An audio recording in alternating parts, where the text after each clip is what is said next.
You're right, guys. Shay here. Uneven bounce. Hope you guys are well. So we just had a thrilling end to the second Test match between England and the West Indies, resounding in an England win.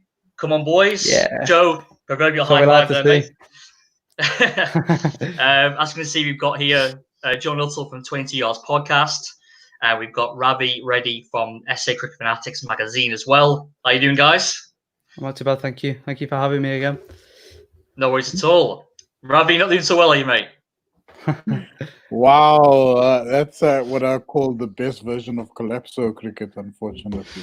It was indeed. My goodness. I've got lots of comments about that this evening, but yeah, happy to get into it. Thank you again for the invitation. And yeah, looking forward to talking a little bit about the series. Absolutely, yeah. So yeah, we're here to obviously talk about the aftermath of the second Test. With resounding an England victory. I'm not sure exactly how many runs it was by. I didn't really care, to be honest with you. I don't really pay attention to that. I didn't either. It was 150 or something. I don't even remember, to be honest. Just tried to obviously get on here, but yeah, obviously we'll start from the top, and that was obviously a late withdrawal, we'll say, from Jofra Archer. Now, I won't delve too much into the reasons, etc. That's probably for a separate topic entirely, but I would say, Ravi, from your perspective, when you saw Archer wasn't playing or was unavailable, I'm sure he actually would have played the Test match. I'm sure he would have. But how did you feel going into the first day without Archer at England's disposal? Honestly, I felt more nervous because I felt that in terms of a moral victory, the batsman got a little bit on top and unnerved Archer a bit. And I've seen Wokes, I've seen Wood. I mean, obviously he didn't play in this match.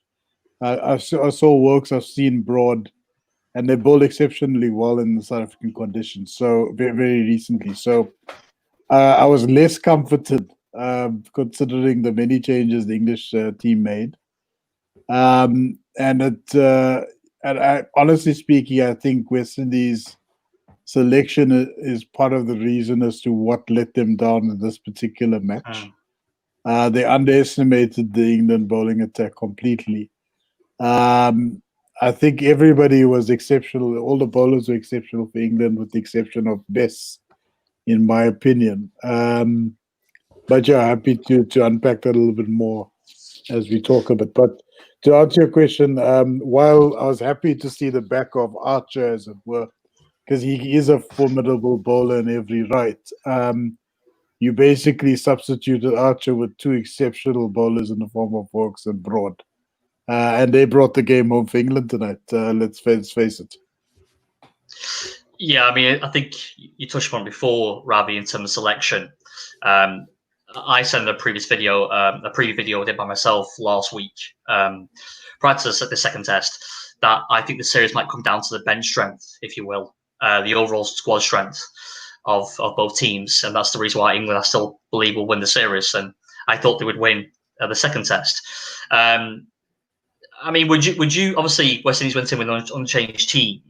With, I mean, obviously they would have bowled last on Sunday, and obviously coming into this Test match with 4 days break, basically. Would you have gone with an unchanged side, Ravi, in this case? Or maybe, Shannon Gabriel, we obviously know he was just coming back to full fitness anyway prior to the first Test. Then to make him play a back-to-back, tests. I mean, he looked knackered, to be honest with you, what I saw. He looked knackered. Even after about an hour, you look like he was in the third day. You look like he bought 50 overs in India or something, And I knew then, and I said that in my video. I mean, I said that Shannon Gabriel's inclusion or exclusion could be crucial to the Test match, because I wasn't sure he was ready. I feel like he's not got the frame really to bowl consistent back-to-back Test matches, in my opinion. I don't think that might be one of the reasons why he gets injury prone. He gets injured a lot because I think his frame. I'm not sure if maybe he spends too much time in the gym. Ravi, maybe enlighten us. But what change would you have made going into this Test, considering you did win obviously the first Test? It's a tough one, because I've seen other podcasts bring up the same issue prior to the start of this Test, and the question about Shannon Gabriel's fitness came into light a couple times. And it's difficult because if you got a 1-0 lead, what do you do in that instance? You play the same team, a winning team in a manner of speaking, or do you and take the gamble, as it were, or do you be a little bit more strategic like England were this time round? They responded to the hand that was dealt to them, and they said, right, Jofra is not available. What do we do in this instance? I think similarly, what the West Indies should have done is said, we know Shannon's fitness has been a bit debatable as of late. He just came on board. He did well in the last test. There's no question about that. This time around, not so much.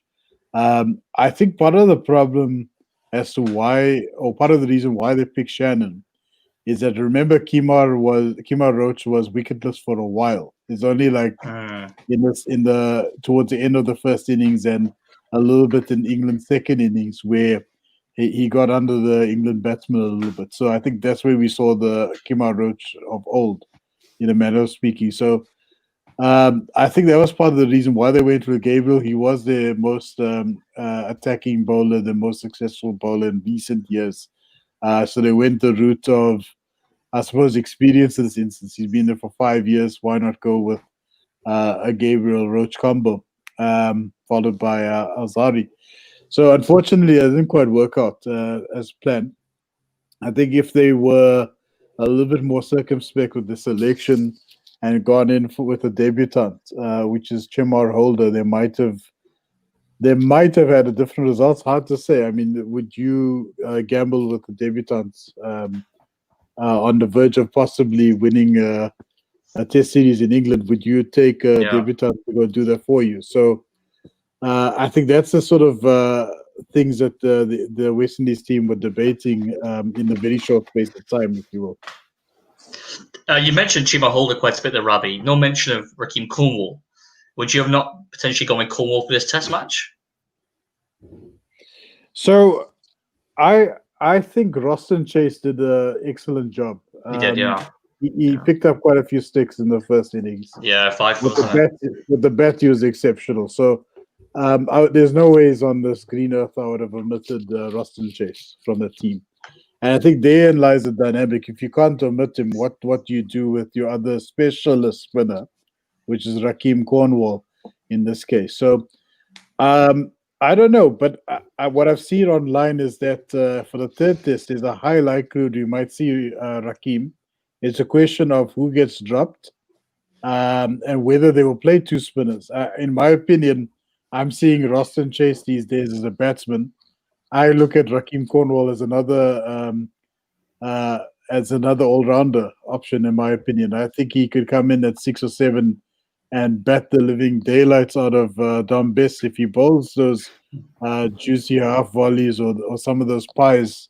I can guarantee you Cornwall will have no hesitation but to put him over the ropes. So I think you're going to be seeing some surprises come the next test. You might see a debutant in form of Chimar Holder, and you might see Rakeem Cornwall coming in as another all-rounder, possibly sitting at 7 or 8. And maybe this is the time we give Jason Holder that well-deserved promotion up the order, because he is an exceptional batsman in every right. We haven't seen the best of him as yet, but I have a feeling by the end of the series we might see at least a big score from good old Jason Holder. No, I definitely think we'll just touch upon in more detail at the end the selection for the third test. I'm almost certain it's going to be changed in both sides, irrespective of England winning. I'm sure there's going to be some changes. I'm sure, Joe, you've got some opinions on that as well. But if we go obviously then to the first innings, obviously West Indies win the toss, lets the bowl, and then obviously Dominic Sibley hits quite a some people say painstaking 100. I loved it personally. For Dominic Sibley's knock, it was a throwback to the old school kind of test era where if he scored 250 in a day, it was a great day's effort, wasn't it, Ravi? Do you remember in our days? Obviously, Joe, you're a lot younger than Ravi and I, and you kind of brought up in a more of a diet of T20 cricket around the world, etc. How did you feel as an England fan, but obviously knowing the history of England with the reality is they've had a lot of failed experiments with the opening batsmen, Adam Lyth, Mark Stoneman. They've obviously tried Jonathan Trott in 2015. They've had Sam Robson. They've had Nick Compton, Keaton Jennings, Nick Compton. Obviously Compton. The list goes on, doesn't it? Yeah, it's very balanced. Well, balanced and open. From memory, Moeen Ali was tried as well in UAE. They've had a succession of failed opening batsmen to replace basically Andrew Strauss, wasn't it? Really, they seem to have found a guy now who's scored 200s in 13 Test innings, I believe. Ravi remembers the first one, I'm sure, very well.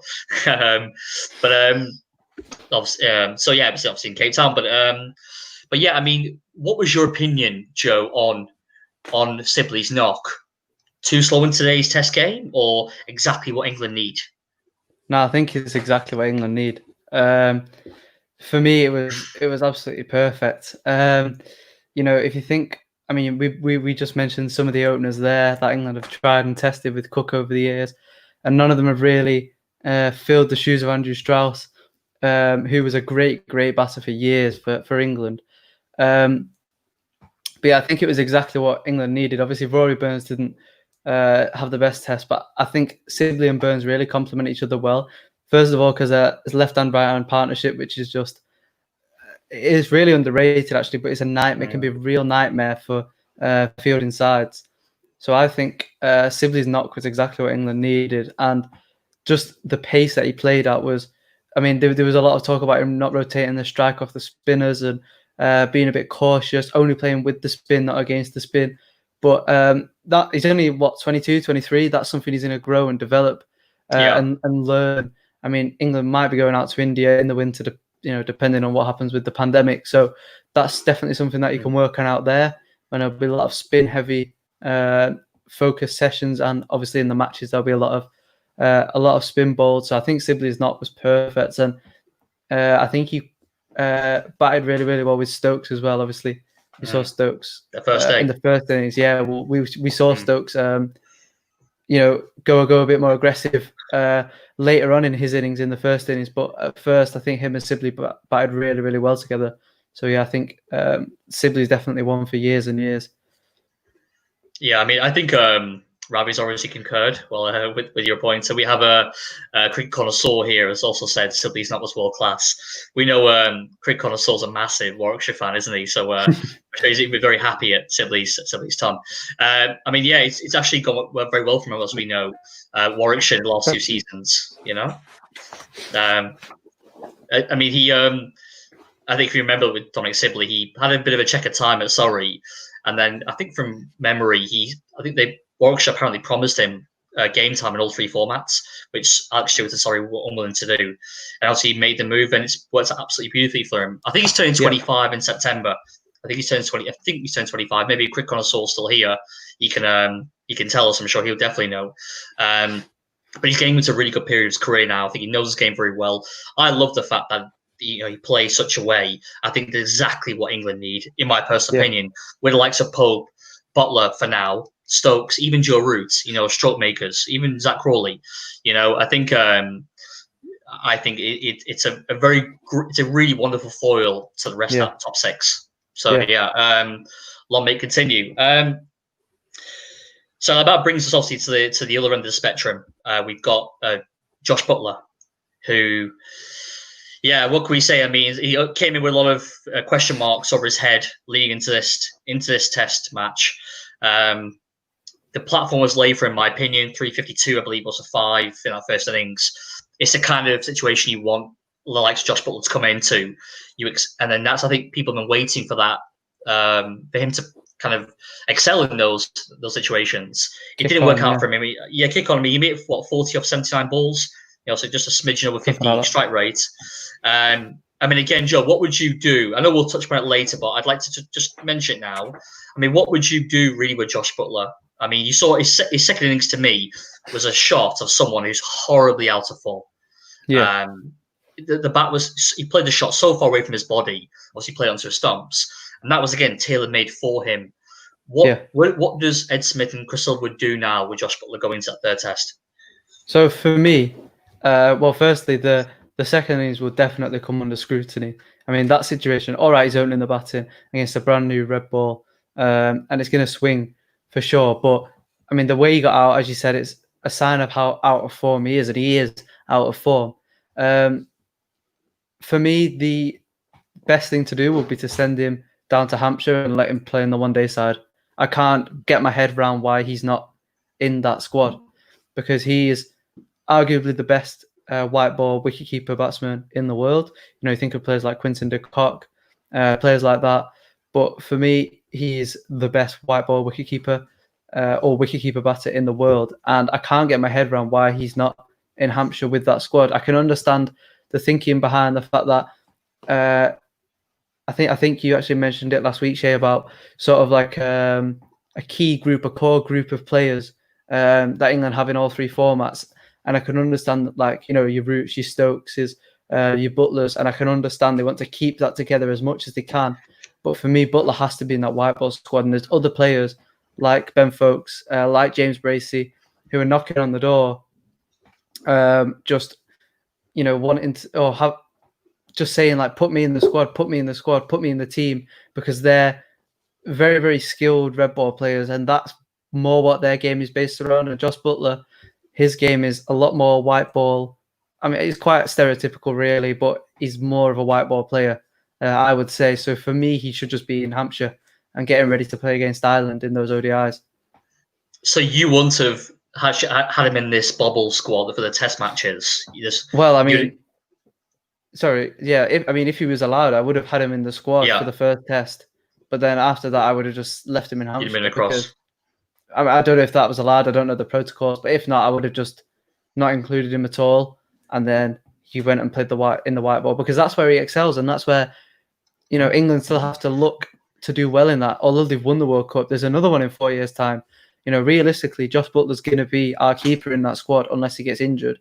He's probably going to still be in there. He's only 29, so he's probably still going to be in there. For me, he has to play, and I'm just surprised that he's not at the Ageas Bowl getting ready to face Ireland right now, because that would have made the most sense to me, and I'm sure to a lot of other people as well. Yeah, I think there's a strong argument for what you said there, Joe. You know, that maybe just from the outside, but obviously with the COVID bubbles, they had to pick a test and a white ball squad, didn't they? And I think just sorry, Shay, I didn't mean to interrupt. But no, I was just going to say, because if Butler sits this one out, who would potentially come in his place? So I would say Foakes. Yeah, Ben Foakes is going to be the deputy keeper at the moment. So yeah, I mean, Ben's was in the white ball squad. James Bracey hasn't made any of these squads, the actual official squads, for either test match, I believe. So I think the natural deputy would be Ben Foakes. I mean, Chris Silver's talked about Ben Foakes as being there and ready to go. So I think he's a natural deputy to play on starting Friday. Obviously, we're not the only team on this in this series which had struggles with the batting. As we know, Shay Hope has had massive struggles, and he obviously failed again twice in this test match. You know, I was thinking about it. I mean, people keep going on about the fact that he got double hundreds in the Headingley 3 years ago, and the fact that he's not done anything since. Obviously, not scored 100 since. His average is around 26. I mean, it's pretty appalling, let's be honest, for a number 4 batsman. You know, it's a top order batsman should be averaging 26, especially if you're coming in at 3. As I posed a question to you guys before, prior to coming on air here, was the double hundreds an anomaly? I did a little bit of research since 2017, and he averaged 45 in 2017. However, the double hundreds against England, he got, as we know, that test match. Then he got 174 runs in Zimbabwe in the 2 test matches. But he also played Pakistan and New Zealand in that same year. And he averaged 18 in New Zealand, and he averaged 24 versus Pakistan in the West Indies. So his average there, the 24 and the 18, against 2 very obviously competent teams in New Zealand and Pakistan. The 200s kind of blew up his average in that test series against England 3 years ago. And then he scores, obviously, a bucket load against Zimbabwe. Was that simply, are we chasing here? My question would be this, to you, Ravi, in particular. Are people get carried away too much from one test match? And what we're seeing, is that really who Shay Hope is? I know he's done very well in the white ball arena since that time. Just like Johnny Bairstow seems to have adapted his game more towards white ball and found it hard to bounce to. But maybe what we saw, what we're seeing now with Shay Hope, that's who he really is as a Test batsman. And it's not a case of he can reclaim that form because what's he played? 33 Test matches and 2 really good innings that we can remember out of 33 Tests. I mean, obviously, Ravi, are we chasing a dream here with Shay Hope, or is he simply just an average batsman? Oh, that's a great question because I mean we basically were asking the same question with Josh Butler just now. And truth be told, I mean Craig Brathwaite took a very long time to switch on as well. He's been there for ages. He's got over 5,000 runs, and he's our regular opener now. And we've also, just like England, we've also had a circus and a bit of a smorgasbord when it came to opening batsmen since Chris Gale departed. Coming back to Shay Hope, though, I don't think he's a one-trick pony or one-hit wonder. Yes, I agree. I think that year he was like a baptism of fire. He came to England. He did very well in 2017, followed by a fantastic tour of Zimbabwe a few months later. I happened to watch the game myself. So the thing is that I think he's in a lull right now because we all know Shay Hope from a white ball point of view. Suddenly, as soon as he's keeping and he's opening the batting, he's a completely different player. But as soon as he's in the red ball setup once again, he starts dipping in form. I think some time away from the game is what he needs. He's clearly got a confidence block at the moment because if you look back at the series so far, there were some great starts. He started very well, hitting the ball fluently on the offside, taking on bowling of the likes of Chris Wokes and good old Stuart Broad. So I think he literally approaches game quite well, but then suddenly, he got into 2 minds trying to play a specific shot, and unfortunately, he either edged it or gloves it straight to the keeper or the slip cordon. And so in some cases, he succumbed to the bowling if it hit the pads. So I just find that there's clearly a confidence issue at the moment, and some time away from the Test arena might be what is needed. The other thing is I don't think the number 3 spot should go to him. I think that spot is a vacancy at the moment, and conventionally it would have gone to a Darren Bravo. Because I've only seen him bat at 3 for the West Indies, especially in Test matches. There's talks that Nkrumah Bonner might come in for Shay Hope. I took a look at a quick squiz of his averages. It's sitting at 27 at first-class level, so I'm not really enthused by that. I think it's not really a like-for-like replacement. Joshua De Silva? Joshua De Silva is a possibility, but then you're going to go in with quite a great deal of inexperience as well. The elephant in the room actually is, and this is what my brother-in-law, we're actually together at the moment. So he just told me that Dowrich has got a pair to his name in this particular match, and he hasn't been in good form for a long time. And much like the Butler situation, we need to start looking at our options seriously. I know a lot of West Indian fans are going to say, but Dowrich scored a 50 in the first test. match. Yeah. But he looked very shaky in the process as well. So we need to ask ourselves, in order to play the likes of an extra all-rounder like Rakeem Cornwall and to equip ourselves with another seamer, what do we need to do? We need to be a little more strategic. Shay Hope himself is a keeper by trade, and I think he could do a sublime job if you want to insist on keeping Hope there and reinforcing our batting in the process by throwing in 2 all-rounders in key positions. And let's face it, Roston Chase outscored him. Recently we had Shamar Brooks, who I think is going to be a mainstay for many years. Yeah, he looked really good. He did very well, and it's a pity because, again, these guys started off very well, but they never converted that. Yeah, pair of 60s, wasn't it, for Shamar Brooks? I think 62, 68. You guys spoke about Sibley, right? So Sibley played a classical old-school Test innings where he was happy and content to face 250, 300 balls, right? Yeah. He was going to give his wicket away. He made a conscious decision not to play certain shots. He's favorable on the onside. That's his thing. And if you look back at Craig Brathwaite's first innings, that's exactly the same approach he adopted.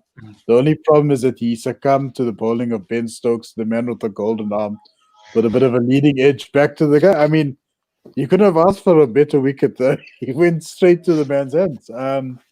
So as frustrating as it was to see West Indies collapse once again, it was good to see those very positive starts. I just hope in the third test they actually capitalize on it.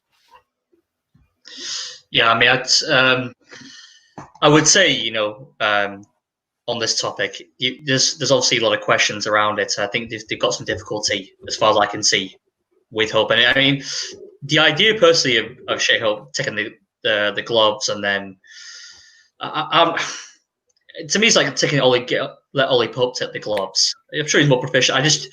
I prefer, rather than try and put square pegs in round holes, just deal with the situation at hand and go like for like. I think it's always a simpler transition. But that's my opinion. I mean, I think Sorry, Joe. You go. No, I think a lot of pressure has been put on Shay Hope as well. Yes, think about when he came in. I agree with that. When he came in, he was almost. I mean, if you think about, each country has its own star batter, right? So it was like Babar Azam, Williamson, Root, Kohli, Smith. I'm sure there's more. But West Indies haven't really got that one, big player who's going to be consistent. And when he scored those runs over here in 2017, Hope, I think, was seen as that player, and I think that just put so much pressure on him. And as a result, that's had a negative effect on his game. I think that's an excellent point, right? Because it's true that I think West Indies have been clamouring for another great, West Indian middle order batsman. Obviously, over the years, you can go, up to recently, Chanderpaul, you could say, for example, and they've been crying up that. I mean, they've been the doldrums in Test cricket, and I think they see a guy who's gone and scores double hundreds at Headingley of all places, and think, right, there's this one could be our next batting star, could be our next Viv, or next, Brian Charles. It could be, this could be a guy. And I think you're right about that totally. And that may have put undue pressure on young shoulders. I think he's still only 26 years old. I think he's 26. He's still a young guy with plenty of cricket ahead of him. So yeah, I think excellent point there, Joe. I do appreciate that. I never thought of that actually until now. That's a good point. Absolutely, because you're right. This is the first time they didn't have a mainstay batsman that could actually dominate a bowling attack. I mean, you're right. You spoke about Chanderpaul, whose average is still over 50. You had Brian Lara, you had Carl Hooper, you had Randa Resarwan. We had some guys that could really take on an attack and make life very difficult for the oppositions. And we don't have those guys anymore. I think there's a shimmering light in the form of Brooks, but only time will tell there. Yeah, how old is Brooks? Is he? I think 31. He's 31. Okay, so not going to be there for very long. No. Well, the thing is, obviously, Mike Hossey made his debut at 30, didn't he? And look what he went on to achieve. I actually think there's Chris Rogers. I think about Jonathan Trott was 28, I believe, when he made his debut. 29, something like that. Yeah, 2009 Ashes. He was born 81, so he was 28. His house in Cape Town was about 500 meters from where I lived. Really, yeah. I remember when he came out a few years ago saying that he doesn't miss South Africa, he doesn't miss Cape Town because Birmingham is just as picturesque as Cape Town. Jonathan Trott. That was some kidology that ever heard it, man. Birmingham to Cape Town. I've never been to Birmingham, but I'm willing to bet my last cent on that it's not as picturesque as Cape Town. I've been to both cities. I can tell you that was an absolute codswallop to say that it was anywhere near like to Cape Town. A bit of kidology there from Jonathan Trott. Anyway, so we talk about people under pressure. I think it was basically even self-inflicted pressure, but that was Stuart Broad going into this match. Obviously, he was very vocal about his admission. I mean, I think he'd argue and say it was probably he was dropped ultimately because they were obviously fully rested going to the first test. Quite upset about it, yeah. And they went with obviously Wood, Anderson, Archer as a best three bowlers. Obviously, Broad took exception to this. He was pissed off. He said, didn't he, pretty much in the interviews. And he comes up with a vengeance. His spell with that new ball in that first innings really set the game up, I think, really got England, wrestled them back into it. I think they were 242 for 4 West Indies. Took the new ball, ripped out the 3 wickets. I can't remember exactly who they were. Dowrich was one of them. And I can't remember offhand who the other two were, but maybe you guys can chip in. But he obviously got Chase was one. Yeah, I think he got Chase. I think Chase was one, and Chase I can't was, remember who the other player was. Brooks. He got Brooks, Chase, and Dowrich, yeah, Brooks, Chase, and Dowrich. So he got you know what? I knew we were in trouble when Stewart was going like, the whole big ice. I was like, I've seen this look before, and he did it to Australia, and Australia wouldn't have after that. So yeah, I thought we were in big trouble after that. he was so fired up to do very well, and obviously performed very well. And I think he's a leading wicket taker for England since in the last 18 months. Obviously the top wicket taker in the Ashes and South Africa. There's a reason. I think he had a strong goal to say, why was he dropped in the first place. But anyway, that's what happened. He's done very well. I guess we'll touch about it a bit later on. But for you, Joe, does Stuart Broad play in the third test? Yeah, Broad plays every test in England and pretty much every test in, fitness providing pretty much every test across the world for me. I mean, him and Anderson go as a pair, but I don't really want to focus too much on that because I think Broad has bowled in Anderson's shadow for a lot of his career, virtually his whole career. I think last Ashes and in South Africa was some of the only times he's actually been the leading. Well, not only the only times, but been one of the main times he's been the frontline leading seamer.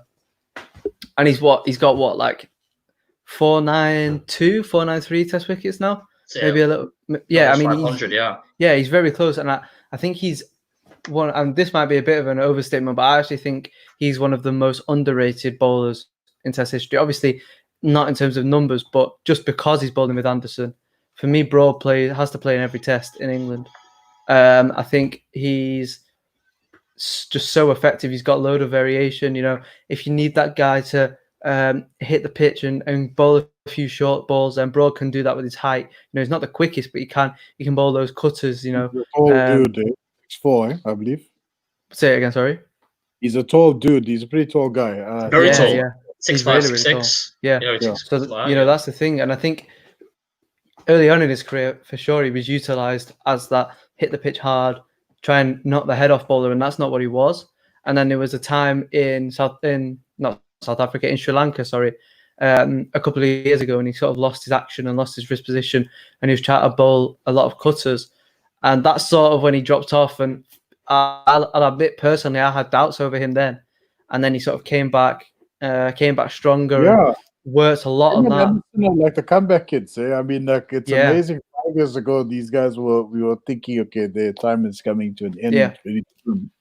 And suddenly, these guys just kept on taking a lot more wickets. Especially at home, they just started dominating the visitors. Yes. I think one of the best things that could have happened to Broad Anderson, I'm sure they don't acknowledge this or agree with what I'm saying, but I think one of the best decisions that the ECB ever made was to basically shoehorn them as red ball cricketers and basically just completely omit them from the white ball sides. I think they knew with those two they have world class performers. It was like 2015, Joe. Obviously, we know that Stuart Broad was after the World Cup. I mean, don't forget, Stuart Broad was T20 captain, wasn't he? Stuart Broad was T20 captain for he captained the 2014, wasn't it? 2014. When he was I remember.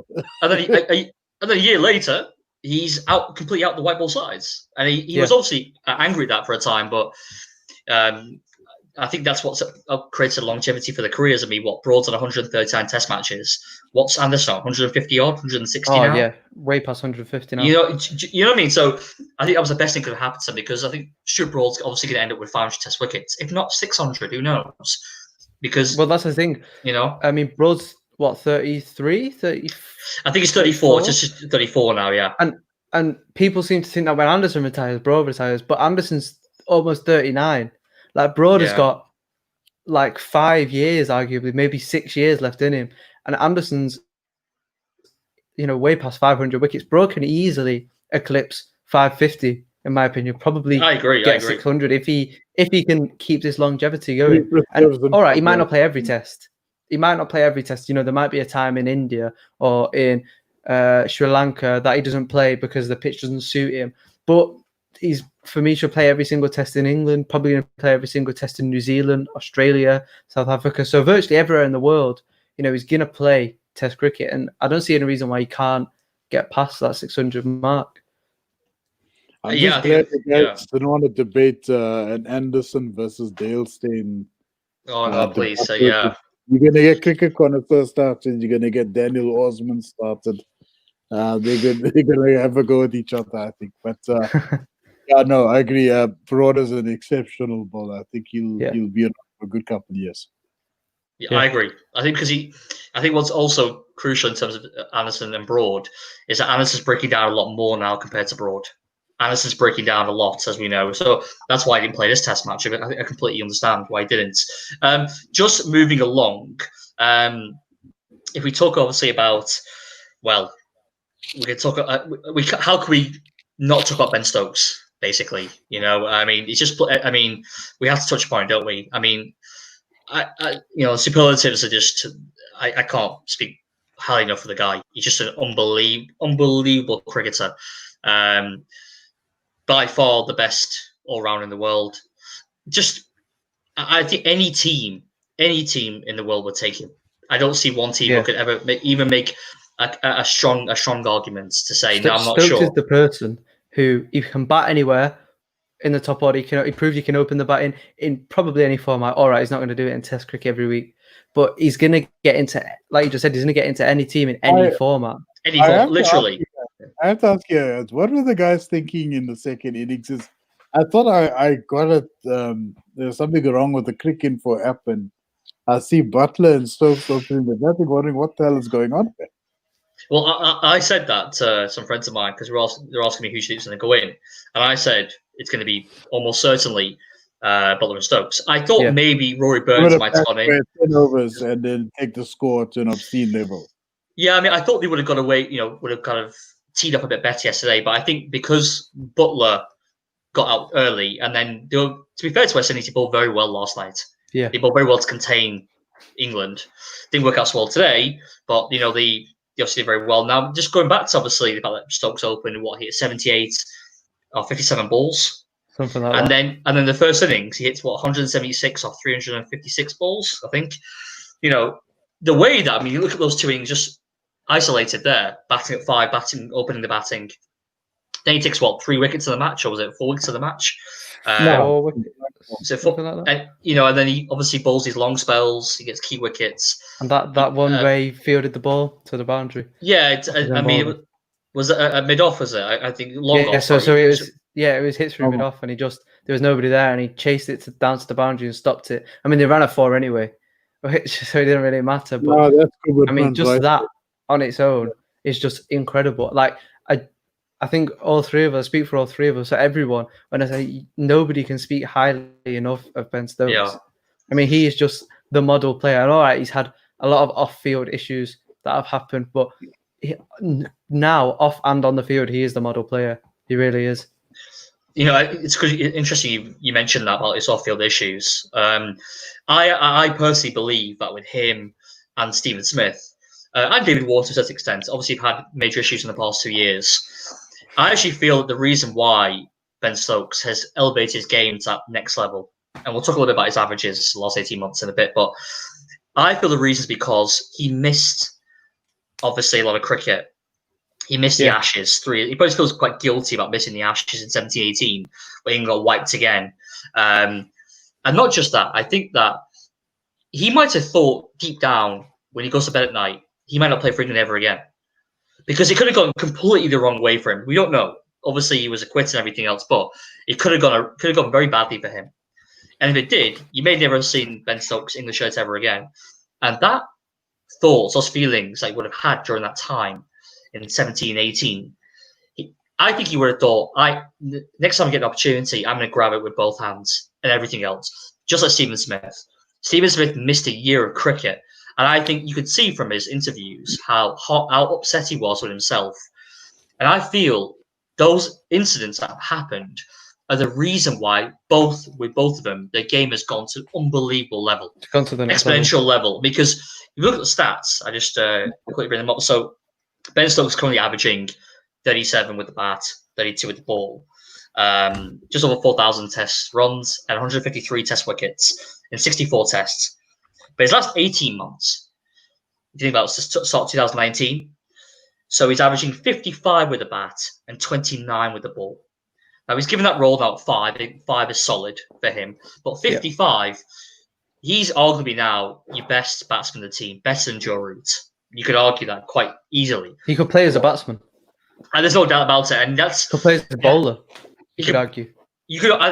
I still have reservations over Ben Stokes, a third teamer. I still think he's probably a fourth teamer. Depends on the wicket. But I still feel like he's still a fourth teamer.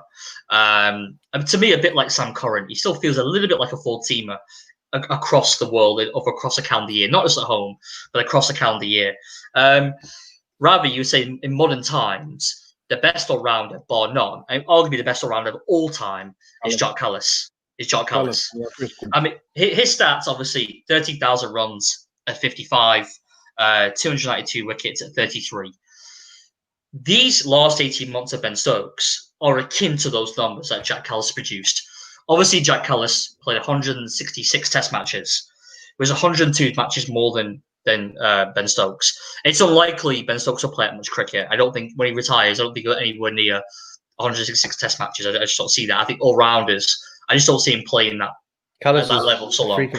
Yeah, I mean, what was it, a 20-year career, 18-year career? I think he's made it. Well, I mean, to put it in context, Kallis was just about 20 or 19 when he made his debut for South Africa. Yeah, I remember. He was very young, wasn't he? He was about 19 years old when he made his debut for South Africa, and he retired in 2013. So that's about India series. 17 years he played in the game, I think. Yeah. Well, I think it was 17 or 18 years. Yeah, I think 95 made his debut. In 2013, he hung him 18 years. Sorry. Yeah, quite right. So, but I agree with you. I think it's just time that's going against Ben Stokes. But to answer your question, Ben Stokes is absolutely an exceptional player. I've seen him score a double 100 in Cape Town many years ago. He scored 100 in his debut Ashes. You guys will remember that one. He did exceptionally well last year in the Ashes against Australia.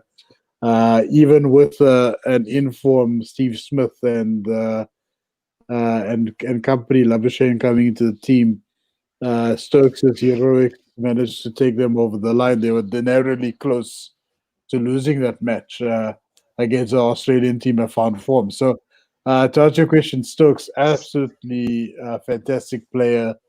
If at some point that Joe Root decides, the captaincy isn't for me anymore, there's no question that Stokes will get it.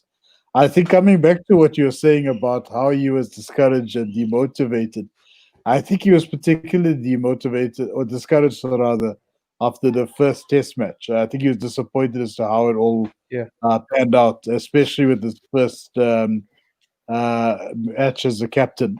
And I think he wanted to prove a point that he was still a contender for the role if it ever gets passed on.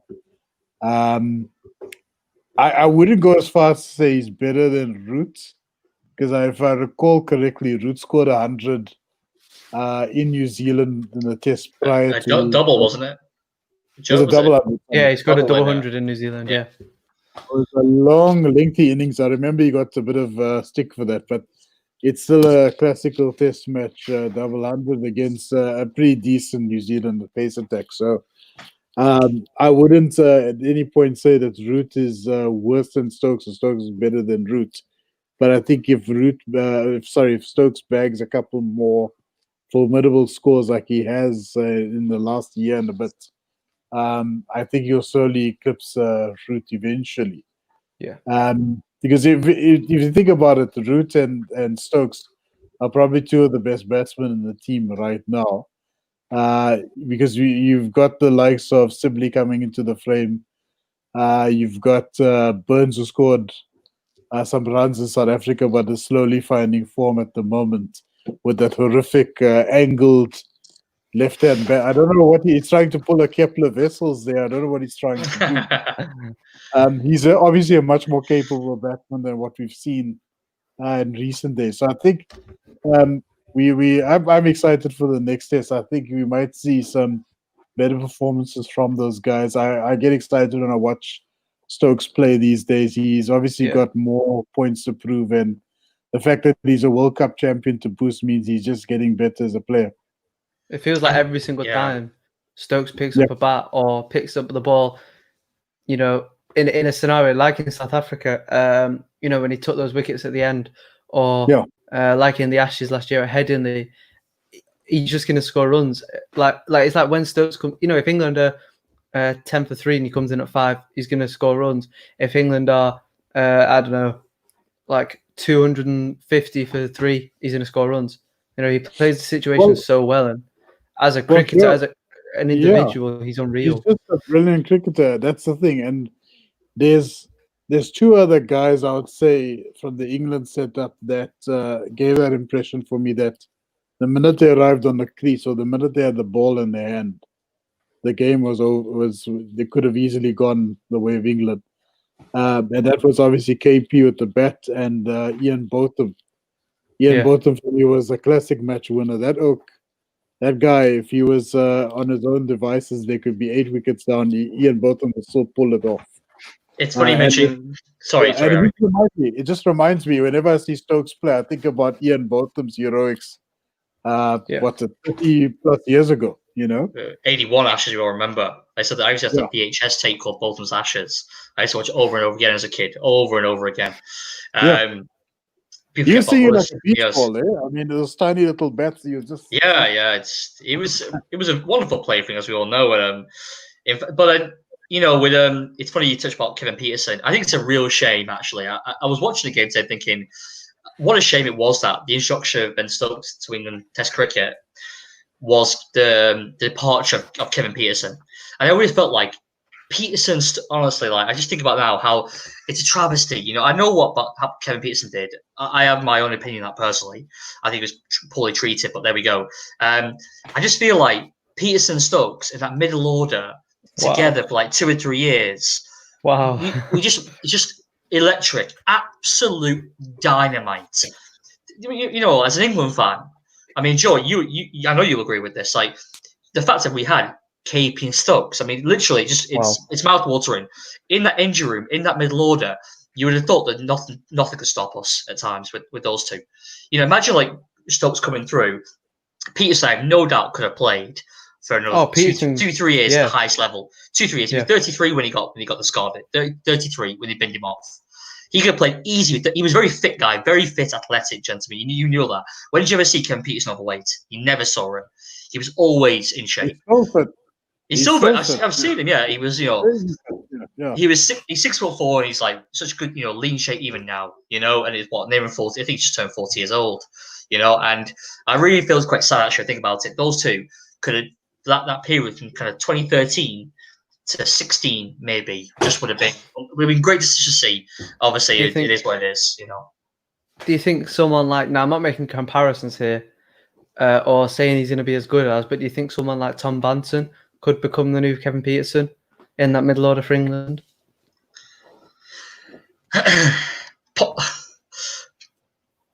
I don't know. It's not one that you can really answer now, to be honest, is it? It's one that you have to look back on in 5 years' time. Yeah, I mean, I'd like to see Tom Banton eventually Test cricket, but I don't think Tom Banton's anywhere near. He's probably twitching right now after you heard that. He's like, "What are you talking about?" Oh no, I'm not saying Banton should be in the Test side at all. At least for years of Championship cricket yet, but he's playing at the highest level with a great Somerset side, and he's not kicked on yet. I mean, he's already played international cricket a little bit. He's played obviously Big Bash, would have played IPL, and I definitely think, I don't know, maybe how old is he? Like 20? Maybe in like 4 years time. He's quite exactly. He plays all over. I've watched him in that. But then it can go either way. You could become like, he could turn out to be like Butler, who is maybe more suited to white ball cricket. That's the thing with Peterson. I think he could have gone either way. And if T20 cricket was a big thing when he first broke into the England Test side, people could have had different opinions. Well, he's made his debut, as Ravi will remember, 2004-5 series against South Africa, the 305 matches. when the worst heckler I've ever seen, on the cricket pitch, pretty much. Beautiful It was awful. I mean, he was at the Mohican. That's why, if you remember, in 2005, they went with him over Graham Thorpe, established player. Vaughan went with KP, obviously worked out. I think, to answer your question, will Tom Banton end up like a KP, or 3-format player, or because we've had many players, even now, who can play 360. Josh Butler can do it. Sam Billings can do it. Sam Billings can play outside of the wicket. Will Tom Banton go that route, or will he be focused on Test cricket? I know that he had an IPL contract for Kolkata started, and he said there he wasn't willing to forego that to play any county cricket for Somerset. That was a few months ago. So that's he was like, I'm going to play IPL. This is a great opportunity for me. And I get, listen, he's not going to say it, but the money's a big part of it. And it's fair enough. Yeah. It's a lot of money, Yeah. Especially at his age, he's 20. You're only going to be playing. You're only going to be playing cricket for X amount of years. You may as well capitalize. Look where you can. And especially with IPL, you're the flavour of the month for 1, maybe 2 years. You get picked up by an IPL franchise, and you never get heard of again. There's many a play that's happened to. Ask JP Dominant. JP, exactly, yeah. He's an exceptional batsman, absolutely exceptional. But I remember with IPL when the Mumbai Indians said, "Oh, come JP, you're gonna come to us." He was branded the $1 Million Kid in Cape Town, and that was his nickname for a while. And then suddenly he didn't really flourish in that setup. He moved from IPL team to IPL team quite quickly. Yeah, I remember even people like Colin Ingram played for Delhi. If you remember, starting session, starting IPLs. There's many players that have come in for 1 or 2 seasons and you get out. But you know what? You take your money and you go. That's fine. Because Banton knows. I'm sure people advise him. Think, well, you know what, mate? If you fall out of form next year, you'll get an IPL contract. So now you're getting paid all this money. Take it while you can, because England Test team's always going to be there, especially at 20 years old. Anyway, guys, I know we need to move on. So it's 8 o'clock now. I know, Joe, you're borrowed time now, pretty much. I am. So I'll just kind of go, obviously, turn attentions back to the finale of the Test match today. Obviously, day 5, England give it a nice smack. Obviously, courtesy of Ben Stokes and Joe Root there got a few, and then England bundle West Indies out for what? Was it 70 overs? I think roughly that they bowled. There was 18 overs left or something like that. Yeah, so 70.1 overs. Yeah, 70.1 was bowled in total. So wicket shared around. Dominic Bess. I was going to delve into today. I won't do that now. Actually, I think we could, Dominic Bess. We'll have to wait and see what happens with the third Test. Maybe touch upon it. We get to selection in a second. West Indies, to be fair to them, I don't think we can say they lacked fight. They did show a bit of fight, in my opinion, at times. But England bowled well on a wearing track. They bowled very well with 5 quality bowlers on a wearing track. It was always going to be hard. What would have disappointed me if West Indies rolled for 110 or something crazy, or even something more ridiculous than that. But it was never really about the run chase. I felt that Joe Root's declaration was a little bit typical of English conservatism, in my opinion. I think they needed 311 runs ahead. I think 270, 280 was more than enough. Just to give West Indies a little bit of a sniff. I think even you and I, Joe, spoke this morning before the Test started, didn't we? Yeah. And we were saying, I don't think either of us discussed 300. I was thinking 270, 280 and just stick them back in. Yeah. But obviously went with it, and it obviously paid off. It paid off. So, I mean, Ravi, from your perspective, do you feel like even though West Indies lost the Test match, they quit themselves reasonably well, or was disappointed in some of the shots that were played? Yeah, it's a great question. So I think there were a couple of guys that stepped up during this match. Shamar Brooks being the standout player for me. He took his opportunity at both hands and improved on his performances from the first Test. Roston Chase, without question, did very well with the bat as well, and as did Craig Brathwaite. So those 3 guys for me stood up and took the opportunity at both hands. Jason Holder provided a bit of resistance with the bat in this particular innings. But just to sum it up, what I found frustrating is that you've pointed it out quite well earlier, Shay, is that Windies were 200 for 4 at the beginning of the 60th over or 65th over.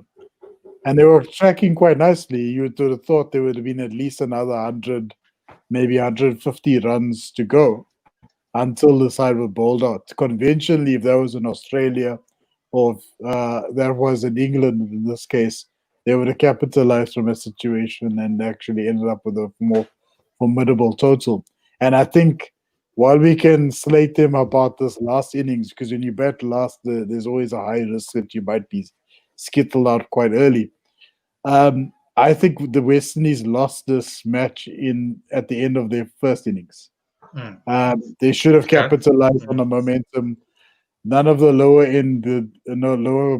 order batsmen actually capitalized on a great start the top order provided. I mean, at 200 for 4, you would think there's 150.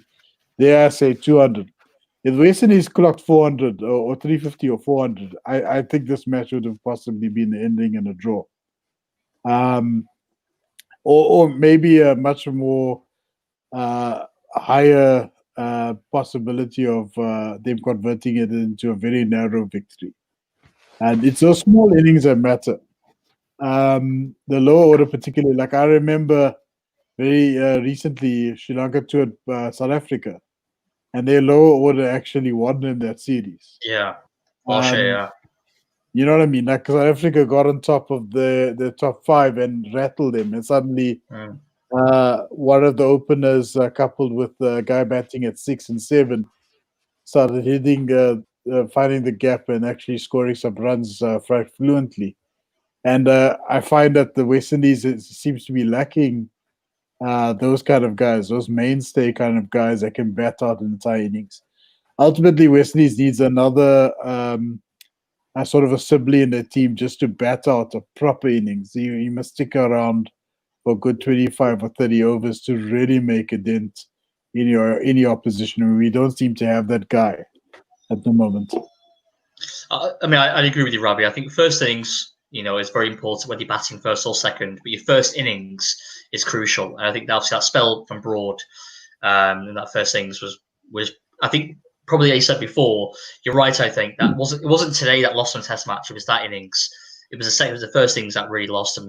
I mean, because don't forget that there was a day lost to rain, so England have won exactly with overs to stay. It basically a 4-day Test match. 4-day Test, I think, and I think holding Simmons would be very. We all were cocky. We were like, okay, here comes a draw. Day 3 is gone. Yeah. Now, for any other side that's in the top 4, top 5 of the ICC rankings, they can consider that an easy draw, right? And that's a differentiator between the top 5 of the ICC Test rankings and where West Indies are at the moment. We don't have the players that can carry over 5 days. My family member, my brother-in-law, and I were talking about this literally before the call started. And we said that England is a 5-day Test team. They play all 5 days. It's not a case of we want to finish this game in 3 days. They will play it out in 5 days. West Indies will hit you with the full momentum from day 1 to 3, and suddenly they phase out from day 4 and 5. It's a bit of a collapso sort of situation. And we need to remedy that if they really want to punch the light out of England in the last Test match. That's the kind of stuff they need to do. They need to start making difficult selection decisions and getting those kind of players in the team. Not guys that occupy the crease for 20 minutes and then say, I've got a Test cap today. Indeed, yeah. You need to be much better than that. Yeah. I mean, that's a very nice segue for us to get into the final part of the conversation here, Ravi. Obviously, the third Test starts in 4 days' time on Friday. Obviously, we're remaining in Manchester for the third and final Test. Joe, I know you to go in a second, so just quickly, your thoughts on who do you think will line up on Friday morning? So I think it's going to be a relatively similar team. I can see Ben Stokes coming into the side for sure. For Butler, I just think Butler sort of had his chance. I know he opened the batting, and people say, "Oh, that's not where he normally bats." But that, I mean, as we chatted a little bit about earlier, that was made for him. That scenario, So I think we'll see Ben Stokes come into the side, and then I don't think we'll see any changes to England's batting lineup other than the wicketkeeper, and then I think the bowlers will, Archer and Anderson will come back in for Curran and Wokes. To me, they're just better options. I actually think Sam Curran had a good test.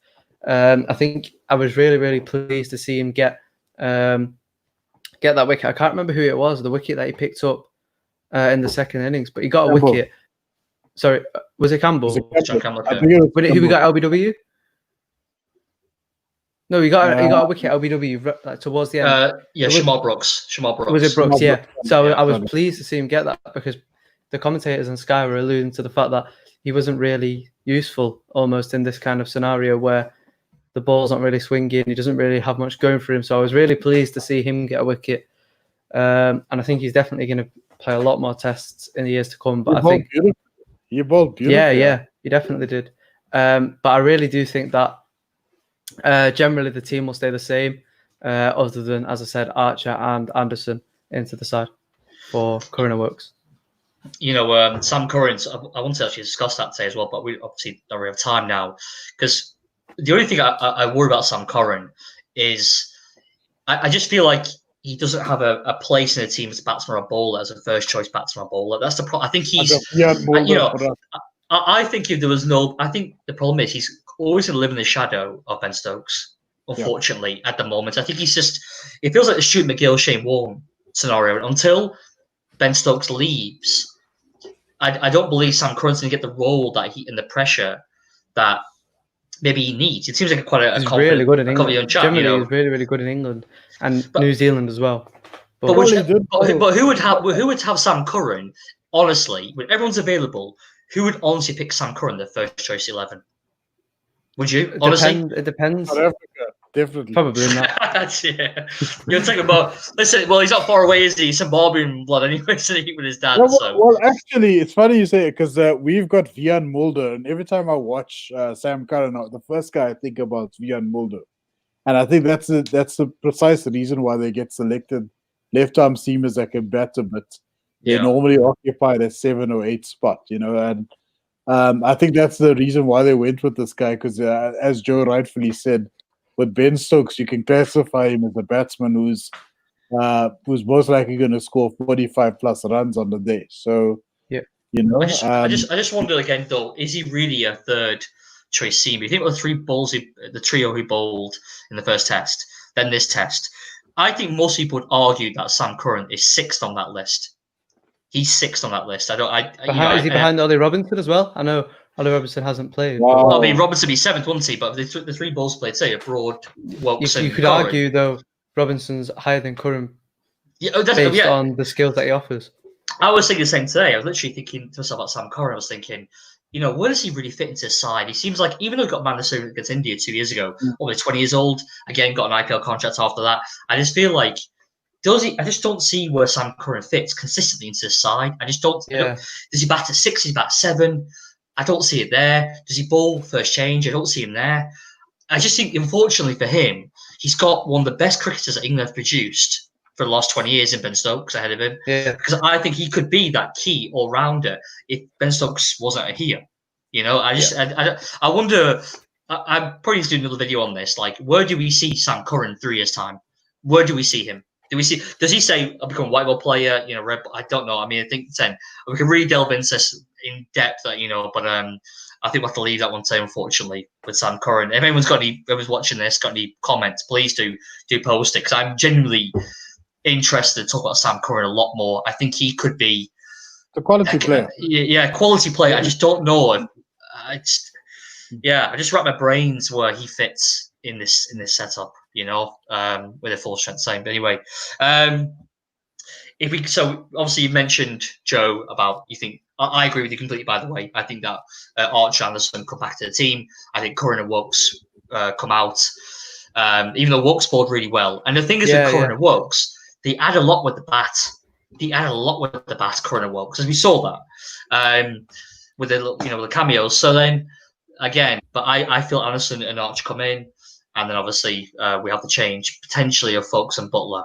But then over to you, Ravi. I've touched on it before, just quickly to wrap it up. What change do you make going into Friday?